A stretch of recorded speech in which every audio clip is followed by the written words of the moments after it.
Namaste. This is the lecture of pharmaceutical analysis. Testing the amyl alcohol is the today's topic. It is so let's start. Testing the amyl alcohol, a byproduct of fuel oil refinery used for fat determination.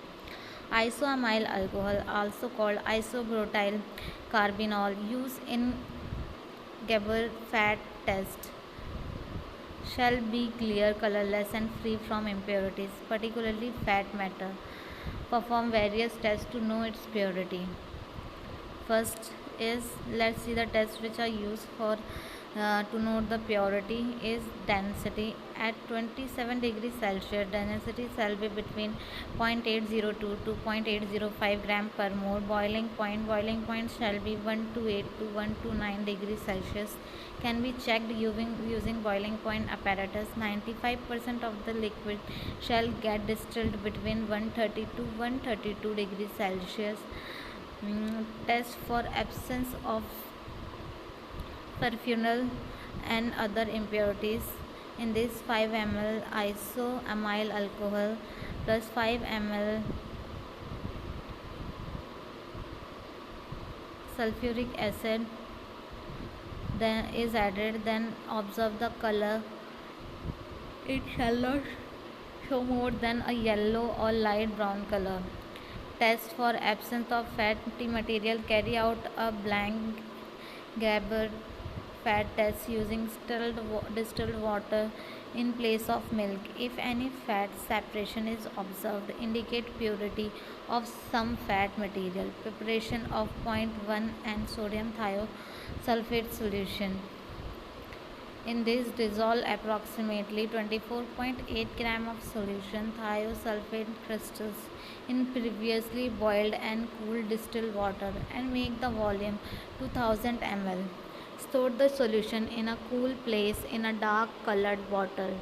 After storing the solution for about 2 weeks, filter if necessary and standardize as following. So in this, we dissolve approximately 24.8 gram of sodium thiosulfate crystal of the sodium thiosulfate. Then we boiled it and then cooled.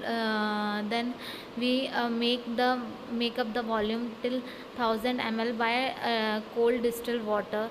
Then we store the solution in the cool dark place, and after 2 weeks we can see weight accurately about 5.0 gram of finely ground potassium dichromate, which has been previously dried to a constant weight at 105 plus minus 2 degree into a clean 1 liter volumetric flask. Dissolve in water, make up to the mark, shake throughoutly and keep the solution in dark place. Pipette 25.0 ml of this solution into a clean glass toppered to 50 ml conical flask. Add 5.0 ml of concentrated hydrochloric acid and 15.0 ml of 10% potassium iodine solution. Allow to stand in dark for 5 minutes and titrate the mixture with the solution of sodium thiosulfate using starch solution as an indicator towards the end. The endpoint is taken when blue color changes to green. Then calculate the normality of the thiosulfate as followed. We can calculate by this formula. Here the W is the weight in gram of the potassium dichromate and V is the volume in ml of the sodium thiosulfate solution required for the titration. Hope you will like the video. For any query you can comment below. Thank you.